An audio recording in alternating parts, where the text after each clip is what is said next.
పరిశుద్ధులగుటకే దేవుడు మనలను పిలిచెను గాని అపవిత్రులుగా ఉండుటకు పిలువలేదు. పరిశుద్ధత కలిగిన దేవుని బిడ్డలుగా మనలను ఉంచుటకు పిలిచి ఉన్నాడు.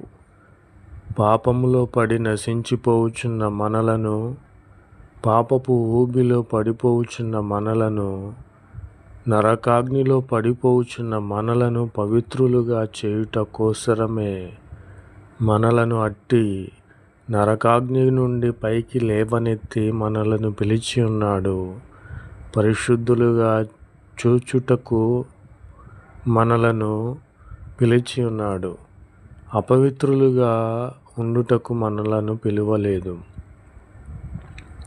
మనమందరము పరిశుద్ధులగుటకే, అనగా మనము జారత్వం